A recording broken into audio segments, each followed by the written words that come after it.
Bismillahirrahmanirrahim. Iya, jadi diceritakan ada seseorang syekh, ada seseorang penyampai ceramah. Dia mengatakan, siapa bilang tidak boleh meminta kepada kubur? Siapa bilang tidak boleh memohon kepada kubur? Ayat Al-Quran jelas nyata membolehkan kita meminta kepada kubur. Dia bawa ayat ini. Ayatnya apa? La tahsabanna alladhina qutilu fi sabilillahi amwat bal ahya inda rabbihim yurzaqun. Janganlah engkau menyangka bahwasanya orang-orang yang mereka mati di jalan Allah, mereka itu mati, tidak, mereka hidup. Inda rabbihim yurzaqun. Kemudian ada seorang talib min talabah, ada seorang penuntut ilmu yang hadir di majelis tersebut. Dia mengatakan, mohon maaf ya Syekh, mohon maaf ya Syekh, iya, ayat yang kau jadikan sebagai sandaran bolehnya meminta kepada kubur, ini justru ayat ini membantah ucapan Anda sendiri. Dari sisi mana? Allah mengatakan dalam Al-Quran, inda rabbihim yurzaqun, dan mereka di sisi Rabb mereka, Allah mengatakan kalimat yurzaqun dengan di dhammah huruf ya. Di dhammah huruf ya, yurzaqun berarti di sini artinya mereka diberikan rezeki. Kalimat waw yurzaqun lah naibul anil fa'il. Jadi mereka bukan mereka yang memberikan rezeki, Allah yang memberikan rezeki kepada mereka. Lah kalau seandainya saja mereka masih butuh rezeki dari Allah, bagaimana kamu minta rezeki kepada mereka?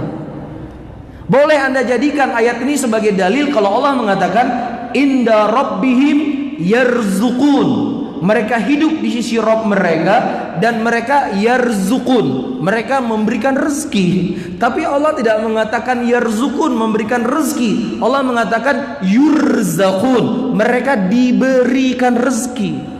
Beda kan? Yarzuqun dengan yurzaqun. Kalau yarzuqun mereka yang memberikan rezeki, tapi kalau yurzaqun mereka yang diberikan rezeki. Lah kalau mereka saja yang kamu minta rezekinya kepada mereka, mereka saja masih butuh rezeki dari Allah. Kenapa engkau tidak minta langsung kepada Allah Subhanahu wa taala? Bisa difahami ya?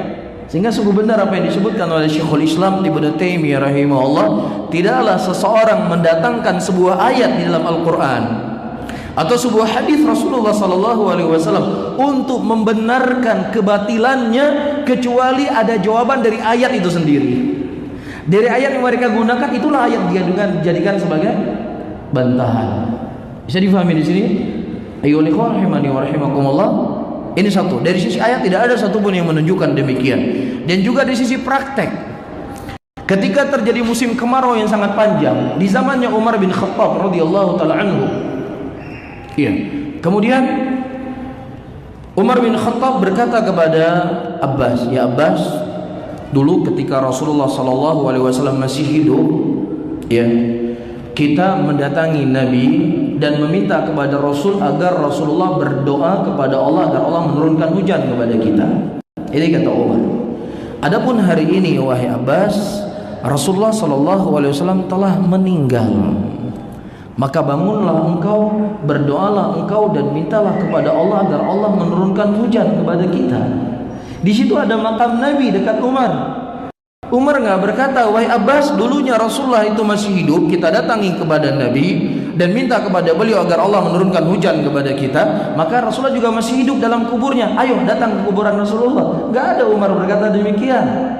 Tetapi Umar berkata, bangunlah wahai engkau Abbas, berdoalah dan mintalah dan mohonlah kepada Allah agar Allah menurunkan hujan kepada kita. Sehingga dengan athar ini para ulama mengatakan ijma' seluruh sahabat Rasulullah sallallahu alaihi wasallam tidak boleh seseorang meminta kepada mayyit. Meminta itu hanya kepada Allah Subhanahu wa taala. Allah Subhanahu wa taala memerintahkan kepada Rasul-Nya. Di dalam Al-Qur'an surat Jin ayat ke-21 kata Allah, "Qul inni la amliku lakum darra wala rasyada." Katakanlah ya Muhammad, katakan wahai Muhammad, umumkan kepada mereka, sampaikan kepada seluruh umat Kul inni la amliku lakum darra, sesungguhnya aku tidak mampu untuk menghilangkan mudarat dari kalian, dan juga aku tidak bisa memberikan petunjuk. Rasul ketika masih hidup tidak mampu untuk menghilangkan mudarat pada dirinya dan bagi orang lain, bagaimana lagi setelah beliau wafat. Nah, kalau seandainya ini kepada Rasul, manusia yang paling terbaik, bagaimana lagi kepada orang yang di bawah kedudukannya siapa? Rasulullah sallallahu alaihi wasallam. Wadih. Agama ini sangat wadih. Terlebih perkara apa? Tauhid. Terlebih perkara bahayanya kesyirikan. Hadza awdahul wuduh. Ini sesuatu yang paling jelas dari gamblang dibandingkan dengan perkara salat. Salat jelas enggak kita salat? Jelas ya? Perkara salat itu sudah jelas. Perkara salat itu sudah gamblang, dan perkara tauhid itu lebih jelas, lebih gamblang daripada salat.